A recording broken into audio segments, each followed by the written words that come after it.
We recently had Brexit. The EU voted about 52 to 48. I'm sorry, the UK voted 52 to 48 to leave the EU. Now people are wondering, hey, wait a minute, are they actually going to leave? And what are the steps involved there? So I'm going to break that down for you and show you what the possibilities are. First of all, David Cameron said right afterwards, there can be no doubt about the result. I am clear, and the cabinet agreed this morning that the decision must be accepted. And obviously, David Cameron stepped down as prime minister. There's going to be elections likely around September 2nd. So they're going to have the summer debate who should lead them next as they carry out this exit, maybe. Cameron also said the British government will not be triggering Article 50 at this stage. Before we do, we must determine the kind of relationship we want with the EU. That is rightly something for the next prime minister and cabinet to decide. So look, he has to step down, so that's a disaster for his career, obviously. Now, at the same time, he wanted to stay, so I think it's fair of him to say, no, I'm not taking us out of the EU. You guys are the ones who wanted to take us out of the EU. You go ahead and do it, and you suffer the consequences. And I think that that is fair. Now, here's the interesting part. We find out that the referendum is not legally binding, and some politicians are suggesting a parliament vote before formally triggering Brexit. Now, Reuters continues to explain that a petition on the UK's government's website on holding a second referendum has gained more than 3 million signatories in just 2 days. In fact, late Sunday, it was already up to 3.3 million and going. Well, now, nonetheless, people say, look, we had a vote. What are we going to do? Reuters explains most British politicians agree such a decisive 52 to 48 win for leave in the referendum means that divorce must happen. Anything less would be a slap in the face of democracy. I agree with that point. Now, whether that's true or not, that it's a slap in the face of democracy, the question is, will they do it anyway? So now we turn to the drama of the different parts of the UK. Now, this is something that I had told you guys about right afterwards. I did a live video on the moment that the vote was clear, and I did another live one the next day telling you about what's going to happen next. Scotland is going to happen next. That's what I focused on in that video, and here comes Scotland. So, again, going to Reuters, and on Sunday, Scotland's leader said Scotland may veto Brexit altogether. Under devolution rules, the parliaments of Scotland, Northern Ireland, and Wales are required to consent to any EU divorce, according to a report by the House of Lords. Okay, now we've got something. So before, oh, political drama, this, that, no, they voted on it. I would be shocked if they re-voted on it. I get it, they're delaying it a little bit until the new government comes in for some understandable reasons and for some political reasons. But that was all much ado about nothing. But wait a minute, if Northern Ireland, Wales, and Scotland have to approve it, but they might not, then what are you going to do? Now, even so, likely it won't go in that direction, but it could go towards further devolution. Let me give you more details here. Perhaps the most vocal resistance to a British exit is coming from Scotland. Scotland, a nation of 5 million people, voted to stay in the EU by 62 to 38 compared to the 54% in England who voted to leave.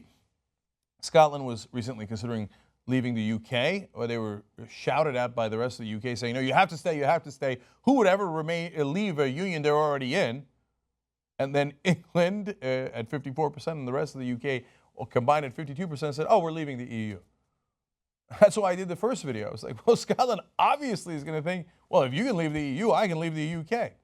So maybe they try to prevent this because Scotland is more liberal. The EU is in some respects more liberal. That's part of the reason that 62 to 38 Scotland voted to stay in the EU. But one way to go is to say, okay, you leave the EU, I leave you, and then I join the EU.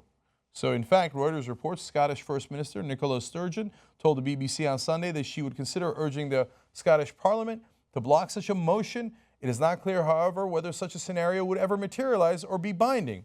Sturgeon's spokesman later said that the British government might not seek consent in the first place. But moreover, Sturgeon is simply laying out the groundwork for a new referendum on Scottish independence from the United Kingdom, something the First Minister said was, quote, highly likely. You like apples? How you like them apples? So here we go, and it starts to unravel. In the law, by the way, Derek Wyatt says, he's a professor that's an expert on this, the UK could change its mind before withdrawal from the EU and decide to stay in after all. So my analysis on this portion of Brexit is, no matter how much there's regrets, I would still be very surprised if they unwound it. Whether you have millions of signatures or you need the consent of all these different parts of the UK to leave, that's, yes, the most real part of this. But my guess is a place like Scotland is going to go, okay, fine, I'll give you consent, but I got no interest in being part of the UK anymore. We obviously don't agree, and it's obvious, according to your own referendum here, that you think it's no big deal to leave a union, so we will do likewise. So here comes more unraveling.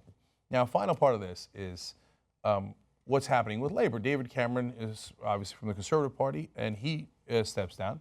Now there is tremendous pressure on Jeremy Corbyn, the Labour leader, to step down. Now, as The Guardian explains, some of that is real, and some of that is from people who always wanted him to step down. They were looking for an excuse. They're like, okay, good, he didn't fight hard enough on this Brexit vote, and so it's his fault, and he's obviously got to step down, so he's going to go. No, he's not going to go. I have an interesting prediction for you at the end. First, let me tell you what's happening. Guardian explains the Labour leader, who was left reeling after his decision to sack the shadow Foreign Secretary Hilary Benn, was followed by the resignations of 11 senior shadow cabinet members, and said he would not, quote, betray the trust of the people who voted for him by stepping down. He vowed to stand against anyone challenging him for the leadership. So they thought, oh, wow, if all these guys resign who are in the shadow government, because they're not in power right now, well, it'll force his hand. No, it won't. Yeah, he knows the establishment, even within his own party, has been against him from day one. Well, they already had a vote. Millions of people voted for him. So he says, those who want to change Labour's leadership will have to stand in a democratic election in which I will be a candidate. Basically saying, oh, you'd like to remove me? Well, let's have at it, Hoss. See how that turns out for you. Come and see. Now, here's my dramatic prediction.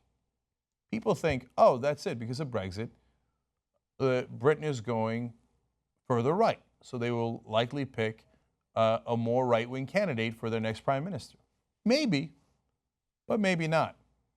Because what I think was a huge part of this vote that is completely underplayed and underestimated by the rest of the establishment media is people want change, and they don't believe their government anymore. They don't believe the establishment anymore.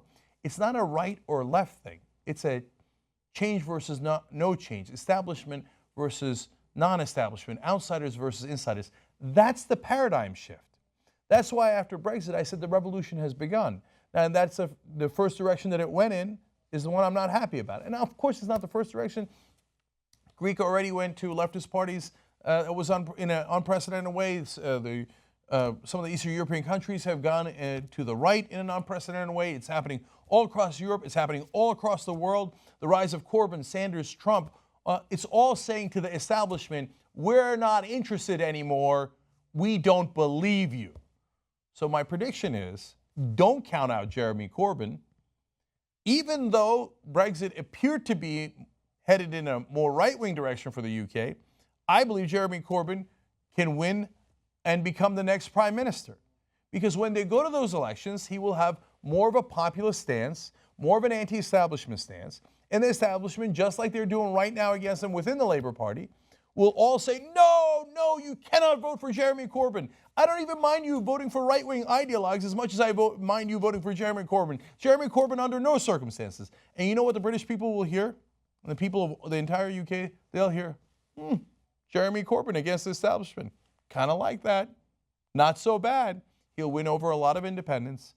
And there is an excellent chance he could be the new prime minister in the UK in September.